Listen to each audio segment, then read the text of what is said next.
Hi guys, welcome back to my channel. So finally I have Hel here and we're going to give you a bit of an overview of her experience and the process of her getting into ketosis whilst being on the vegan diet. That we've faced a few challenges, but we're good now, and so we're just going to talk about a few of the benefits and challenges of her going into ketosis and being on the ketogenic diet. So the first question, how long did it take you to get into ketosis? I think it was 1 day or 2 days. I tested after 2 days, so Yeah. 2 days. What was your calorie goal? It was 1760 total And calories. what were your macros? 20 grams of carbs, 42 grams of protein, and 160 grams of fat. Yeah, so what's that? 5% carb, 10-15% of protein, and 80 to 85% fat? Yeah, that sounds right. Something along those lines. Hel got struck with the keto flu initially, and how long did that last for? 6 days or so, I think. And what were your symptoms? Brain fog, not sleeping, just generally feeling like shit, low energy, like didn't want to do anything. Were you nauseous? No, I wasn't nauseous. Oh, maybe I was. I think I was nauseous in the mornings. In the maybe. mornings, yeah, with the oils. Yeah. And that's probably the only symptom of the keto flu that I experienced as well. Like just having all the oils on an empty stomach and breaking the fast, that was a little bit tricky as well. You eventually went and got a blood test. Yeah, so I got over the keto flu and felt like back to my normal self, but I wouldn't have said I was feeling like the benefits of the diet. Like I wasn't feeling the clarity or the high energy or anything like that. Like I was feeling back to my normal self, but I wasn't feeling awesome. And then I actually started to feel bad. I was really dizzy, head spins, no energy. I could barely get to the end of the block without being really puffed. I walk to work and back, and that was such a slog. Like normally I would walk in and do some Pilates or something and then go to work, but like just the walk was just absolutely killing me. Like I was not feeling good at all. I knew something was wrong, so I made an appointment to see a doctor and got a blood test and failed on a number of items. Iron, which I sort of self-diagnosed, that one's pretty easy. I had really dark bruises up and down my thighs for no reason. So there was the bruising, and then just feeling lethargic and not feeling good. I don't know, I just kind of suspected. So I was correct on that. But like what I would say about doctors is that when it comes to nutrition and stuff, with GPs and things like that, as to be expected, they don't really have specialised nutrition knowledge. Like they did it as a subject at uni or whatever, but it's specialised knowledge in the medical world. Yeah, absolutely. Like, and if you're just a GP, you probably just don't have specialised knowledge, which is to be perfectly expected. Yeah. And my white cell count was also low. I don't know what that means. So your immune system was taking a beating. Right. But overall, you were malnourished. Yeah, I was feeling bad, is the point. And you apparently, this is the first time I've seen you in, like, how long? 2 months. 2 months. Like, Yeah. that's a really long time. And, like, you look normal now. Like, you look the same. You're just a bit slimmer than when I last saw you. But, like, Yeah. I spoke to our friends and they were saying you looked yellow and, like, really unwell. Yeah. And that is... And I felt unwell. It's Yeah. not like I was in ketosis and feeling awesome and feeling the clarity and people were, still thinking I looked like shit even if I felt good and was enjoying the diet. Like I felt like shit as well. Like it was all wrong. The whole thing was off. Yeah. And malnourishment and dehydration are the two biggest risk factors of doing this diet. If you don't manage them and try and prevent them, then this diet is so dangerous. If you had have gone on for any longer, like fainting, all of the bad stuff would have started happening. And so when you went for your blood test, the doctor was just like, stop what you're doing. Yeah.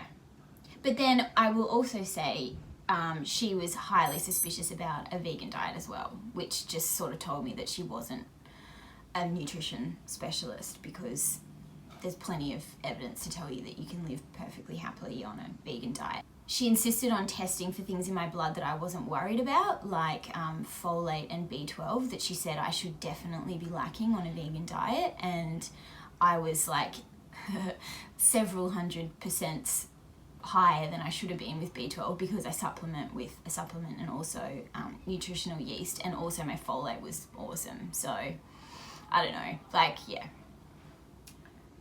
With nutrition, I think unless you've gone to a specialized nutrition doctor, you just kind of take that stuff with a grain of salt. I mean, obviously the blood test didn't lie as far as the keto issues were going. I'll completely accept that, but yeah, I won't hear anything against the vegan diet.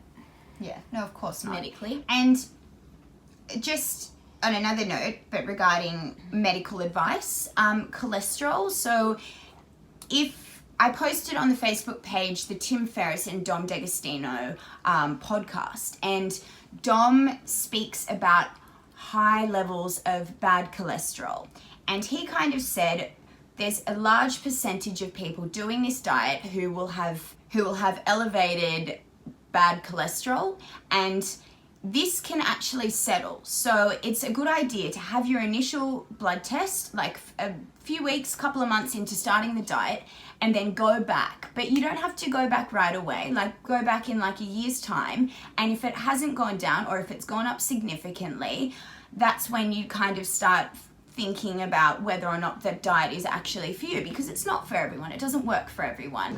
But what he did mention is it is quite normal to have a higher cholesterol when starting this diet, but it doesn't necessarily mean that it's dangerous high cholesterol. So just when your doctor sees your results and is like, your cholesterol's gone up, you should stop doing this diet, you need to get those exact numbers, and you need to do your own research to actually figure out whether or not these numbers are actually dangerously high. But yeah, it's just a matter of doing your own research, writing down the numbers, getting the numbers, and actually getting a few different opinions to figure out whether or not is actually going to affect you long term. So before you went to the doctors at this point, how much weight had you lost? The doctor weighed me on her scales, and I was 48.5 kilos. And what were you prior to that? I would probably, I'm not 100% sure, but I would say about 55. Okay, so about 6 kilos. Yeah. Yeah. So what made you feel better? You went on a holiday to Perth, and what changed with your eating to make you feel so much better? So I was feeling, we left on Friday night on a flight, and I was feeling like death all day at work as usual, and then on the flight as well.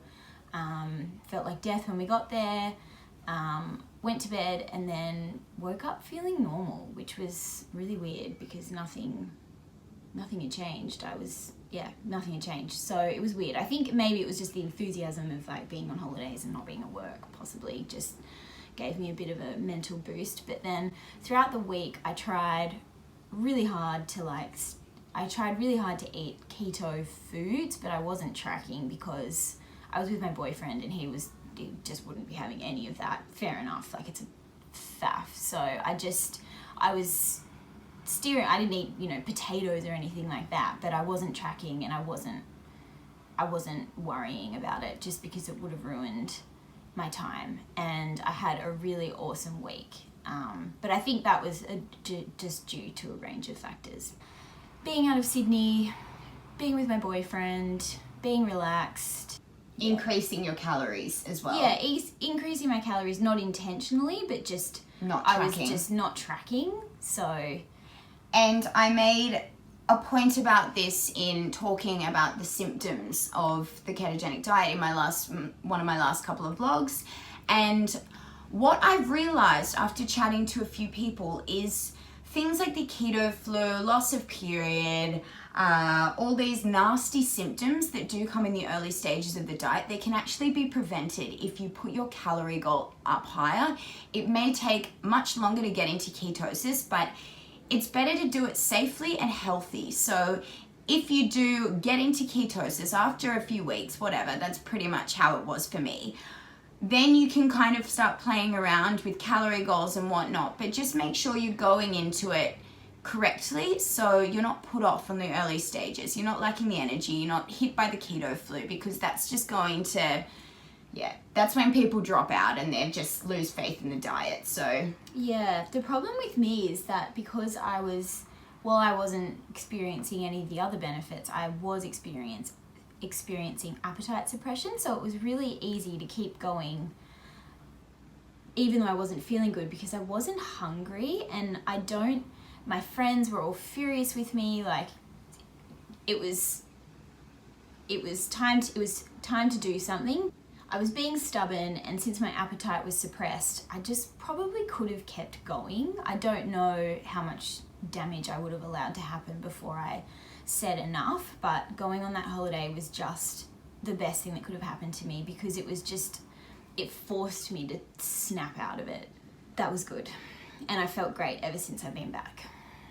So do you think this diet can be done following a vegan and a ketogenic lifestyle? Your life will be bloody hard, can't eat out, but yes, it can be. But in saying that, you're gonna have to be super careful. I've changed over my produce from just your regular supermarket stuff to organic, and if not organic, locally grown, which is costing me a lot of money, but I think it's like, that'd be better for you, just generally speaking. That's nothing to do with this. But to be careful with my meals, in that I'm focusing on nutrients rather than something that I just want to eat or feel like eating. I think before I went away, I had started buying better quality fresh produce, but I still was being a little bit naughty with some meals. If I got home from work and was feeling lazy, I was throwing some homemade pesto just over some zucchini noodles or something, and which was delicious, but there's not much in it nutritionally. I wasn't focusing on nutrition with my meals. I was like, I feel like pesto, I'll have pesto, even though I was looking at Chronometer and it was like, that's gonna leave you at 40% of your iron for the day. And I was like, I don't care, but now I do care. So I'm trying really, really hard to make every calorie be a calorie that's adding something to me nutritionally. Yeah. So lots of pumpkin seeds, sesame seeds, hemp hearts, alfalfa sprouts, sauerkraut. I try to make those little extra bits that go into your meal to make it exciting all be of high nutritional value. Yeah. So you're not going to be eating higher carb vegetables that don't contain max amount of nutrients and vitamins. So you want to pick your vegetables such as like broccoli, Brussels sprouts, asparagus. That's been really good, actually. I've really rich in vitamin A and vitamin C. Yeah, I've incorporated that into my daily lunch salad. So that's been really good. That's been since I got back, and I haven't felt bad since I've been back. So Yeah. I think, just making more conscious choices with nutrition of meals.